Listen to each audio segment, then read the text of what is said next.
mercado editorial é extremamente concorrido. Todos os anos, milhares de manuscritos são enviados para editoras e agentes literários, mas apenas uma fração mínima é aceita. Editoras recebem muito mais propostas para publicar do que eles são realmente capazes, então às vezes eles precisam rejeitar materiais que têm até potencial. É claro que existe um alto conservadorismo nas editoras que as fazem rejeitar literatura experimental como Franz Kafka e Lovecraft. As editoras preferem apostar em fórmulas já testadas, então quando algo é muito inovador, as editoras têm medo de não vender. Inclusive com BookTok, isso acontece mais do que nunca. Mas não desanime, esse vídeo tem uma pitada motivacional, então coloca para tocar a sua trilha de Don't Stop Believing, que hoje eu vou mostrar para você que muitos autores famosos passaram pela rejeição e pela humilhação antes de se tornarem autores famosos. Eu sou o Bento e esse é o canal da Livraria e o Bento Levou. E antes de começar esse vídeo,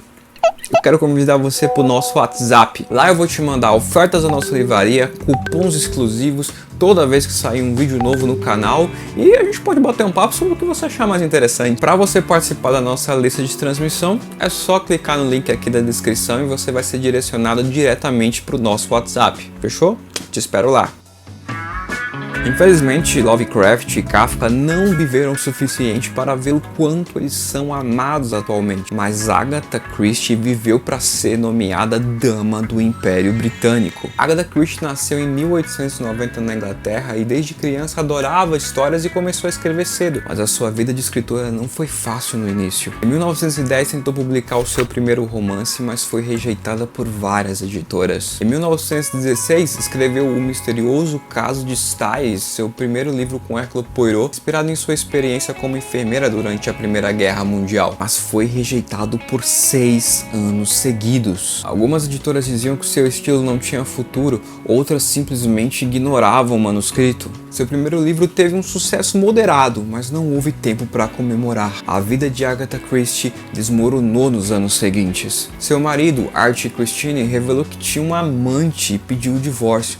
Pouco depois, a mãe de Agatha morreu. Em meio ao estresse e à dor, Agatha desapareceu por 11 dias, deixando até o seu carro abandonado. A polícia iniciou uma enorme busca e ela foi encontrada registrada em um hotel com o nome da amante do seu ex-marido. Eu sei, isso é estranho, mas não dá pra negar que a Dama do Império tem bastante estilo dramático. Mas a humilhação foi gigante. A mídia atacou dizendo que ela inventou tudo como um golpe publicitário ou que estava louca. Mas Agatha não deixou se abalar. Isso foi combustível para ela escrever com ainda mais intensidade. Nos anos de 1930, seus livros começaram a vender cada vez mais. Na década de 40, já era uma das escritoras mais populares do mundo. Em 1952, a sua peça de teatro A Ratoeira estreou e se tornou uma das mais longas da história. Com Hercule Poirot e Miss Marple, ela criou alguns dos maiores detetives da história da literatura. Em 1971, ela foi condecorada com a maior honraria do Reino Unido, o título de Dame do Império Britânico. Suas obras já haviam vendido mais de 500 milhões de cópias em vida. Em 1976, ela morreu deixando um legado imortal. Até hoje, continua sendo lida, adaptada e amada no mundo inteiro. Que história impressionante, né? Qual que é o seu livro favorito da Agatha Christie? O meu é A Casa no Penhasco. Conta pra mim aqui nos comentários. Olha, a trajetória de Octavia Butler é uma das mais inspiradoras do mundo literário. Mulher, negra e disléxica, ela enfrentou rejeição, discriminação e pobreza antes de se tornar uma das maiores autoras de ficção científica de todos os tempos. Octavia nasceu em 1947 no estado da Califórnia e desde pequena amava ficção científica, mas cresceu ouvindo que ficção científica não era coisa de mulheres, muito menos de mulheres negras. Seus professores e até a sua própria família zombavam do seu sonho. Ela tinha uma tia que lhe dizia: para de escrever essas histórias e vai arrumar um trabalho de verdade. Mesmo assim, aos 12 anos de idade, ela escreveu a sua primeira história e simplesmente decidiu que ia escrever e dane-se a opinião dos outros. Na década de 70, ela já escrevia ativamente, mas não encontrava ninguém que quisesse publicar os seus livros. Seus manuscritos eram rejeitados um atrás do outro e os editores diziam muitas vezes que não havia espaço para mulheres na ficção científica muito menos para mulheres negras. Eu sei, eu fico repetindo mulher negra, mulher negra, mulher negra, mas infelizmente é só isso que viam quando olhavam para ela. Ela trabalhava durante o dia como faxineira e lavadora de pratos, mas dedicava as madrugadas a continuar escrevendo. Chegou a morar de favor em casa de amigos porque não tinha dinheiro para pagar aluguel. Em uma entrevista ela revelou que tinha uma pasta cheia de cartas de rejeição e cada uma delas alimentava mais a sua determinação. Em 1976, após anos de rejeição, uma pequena editora publicou o Potter Master, seu primeiro livro. Finalmente ela estava no mercado, mas o sucesso não veio de uma vez. E nos anos seguintes ela publicou outros livros como Kindred, em 1979, que era o primeiro livro que misturava ficção científica, viagem no tempo e escravidão nos Estados Unidos. Claro, o livro foi rejeitado várias vezes, as editoras nem consideravam ele ficção científica de verdade. Mas o público, sim, eu e você, nós leitores, sempre nós,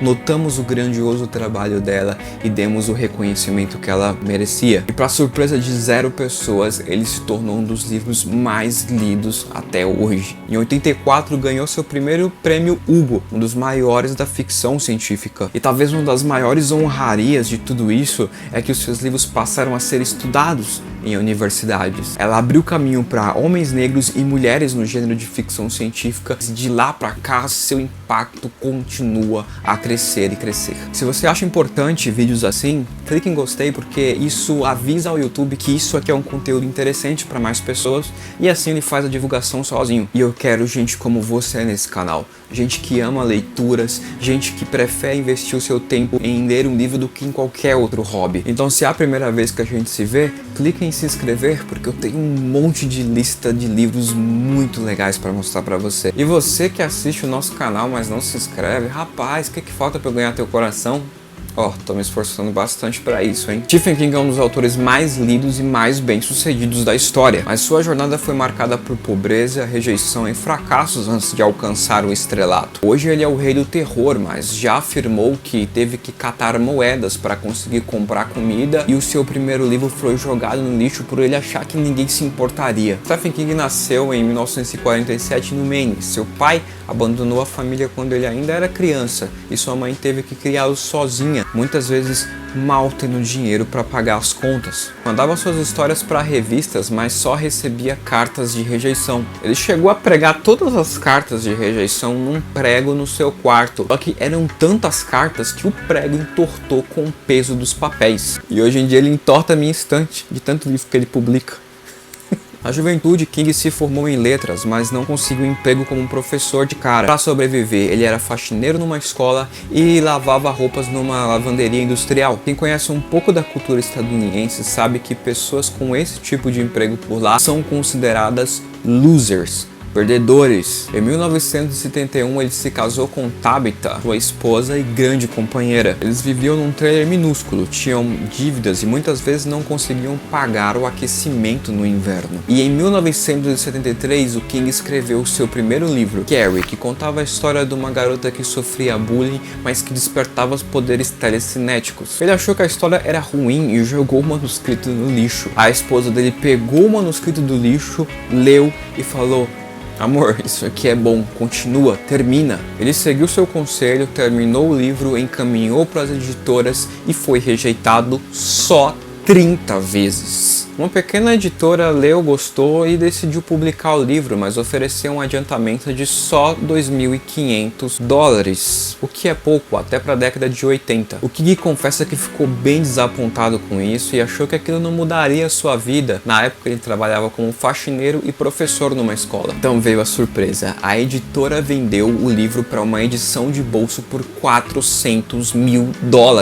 Claro, né, Carrie foi um sucesso e puxou a fila de um monte de best-sellers. O Eliminado em 1977, Christine em 83, It em 86, Misery em 87, e essa lista tu sabe, né? Nunca parou de crescer. Muitos dos seus livros viraram séries e filmes icônicos, como It, Um Sonho de Liberdade, O Iluminado. Em 2003 recebeu o medalhão da National Book Foundation, um dos prêmios literários mais prestigiados dos Estados Unidos. Foi homenageado pelo presidente Barack Obama em 2015 com a Medalha Nacional das Artes. Todo ano, 2 ou 3 de suas obras são adaptadas para algum formato diferente. Inclusive, esse ano vai sair sair o filme do Macaco Encapetado do King, que é um conto dentro daquele livro Tripulação de Esqueletos. Eu vou no cinema assistir, e vocês?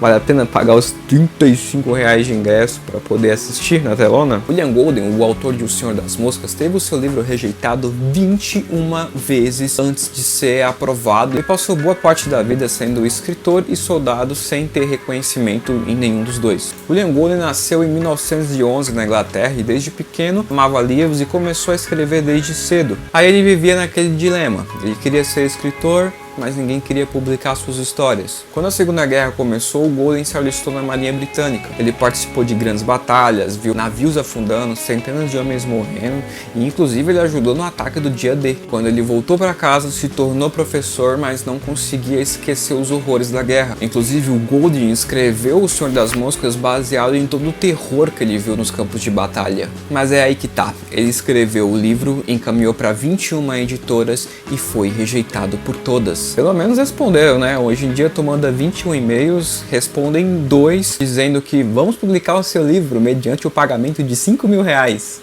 Algumas editoras disseram que o livro era violento demais, outras disseram que ninguém se interessaria por um bando de criança violenta dentro de uma ilha. Ele começou a perder as esperanças e desistir do seu sonho de escrita. Em 1954, uma pequena editora aceitou O Senhor das Moscas, mas não apostava muito nele. No começo o livro vendeu mal, mas conforme o livro foi chegando nas mãos dos leitores, as vendas explodiram. Eu acho que isso ensina pra gente uma lição de que as editoras pequenas são as que arriscam mais. Então toda vez que você for numa feira, dá uma oportunidade para uma editora pequena, vai lá, compra um livro, geralmente são livros mais baratos. Veja que todos esses autores que eu citei até agora só foram publicados porque editoras pequenas deram oportunidade para eles. Então vamos nós, leitores, dar oportunidades para editoras menores? E como vocês sabem, em poucos anos a obra O Senhor das Moscas se tornou uma das mais influentes do século XX. O livro se tornou leitura obrigatória em escolas dos Estados Unidos e foi adaptada diversas vezes para o cinema, para o teatro. Em 1983 recebeu o Prêmio Nobel de Literatura, que é um dos maiores reconhecimentos para um escritor. Morreu em 1993, vendo seu legado ser eternizado e o seu livro ser consagrado. Esse vídeo é feito para fazer eu me sentir mal por não ter gostado de O Senhor das Moscas. Antes de J.K. Rowling se tornar a criadora de Harry Potter, ela foi mãe solteira, desempregada e rejeitada por 12 editoras. Joanne Rowling nasceu em 1965 na Inglaterra e desde criança amava contar histórias e criou seus primeiros contos ainda na infância. Veja que tem um padrão, né? O Octavia Butler, William Golding, J.K. Rowling, todos gostavam de escrever na infância, então se o teu filho gosta de escrever, incentiva ele. Diferente dos pais do Paulo Coelho, que quando viram que ele queria ser escritor, jogaram ele no manicômio. Em 1990, enquanto viajava de trem, teve uma ideia sobre uma menina magricela de óculos que descobre ser um bruxo. Mas antes que ela pudesse transformar essa ideia em livro, a sua vida desmoronou. Sua mãe morreu de esclerose múltipla, se casou, teve uma filha, mas sofreu violência doméstica e fugiu para outro país. Voltou para a Inglaterra sem emprego, sem dinheiro, criando uma filha sozinha. Sofreu depressão profunda e pensou até em dar um fim em tudo. Sabe aquela ideia que ela teve numa criança que descobre que é bruxo? Ela ia para cafés para escrever porque na sua casa não tinha aquecimento. Então é assim, J.K. Rowling. E Dostoiévski, que escrevia no frio rigoroso da Rússia, após anos escrevendo e editando, ela finalmente terminou o livro e o chamou de Harry Potter e a Pedra Filosofal e encaminhou para as editoras. Agora é só sucesso, né? Afinal, ela escreveu uma das melhores histórias de fantasia da história da humanidade. Nenhuma editora quis o livro. Algumas diziam que era longo demais para ser um livro infantil. Uma editora teve a pachorra de sugerir que ela arrumasse um trabalho normal. Foram 12 cartas de rejeição. Quando uma pequena editora decidiu publicar Harry Potter, eles disseram: não crie expectativa, só uns poucos milhares de cópias vão ser vendidas. Mas o livro foi publicado com menos de 1000 cópias, foram só 500 cópias publicadas nessa primeira edição. Essa primeira edição deve valer o quê? Uns 60 mil libras atualmente, né? Provavelmente.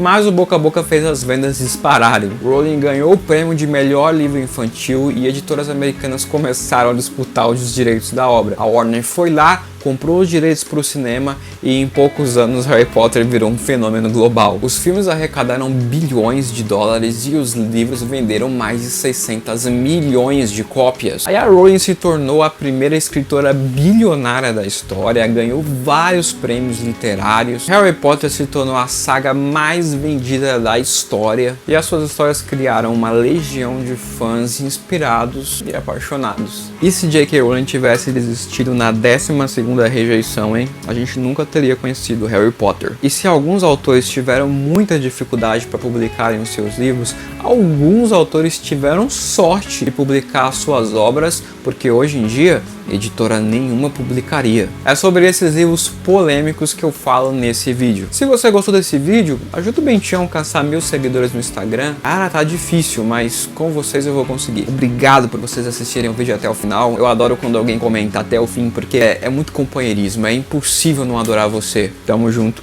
A Luiz aqui apagou bem no final. Obrigado, Luiz. Obrigado porque você suportou até o final do vídeo.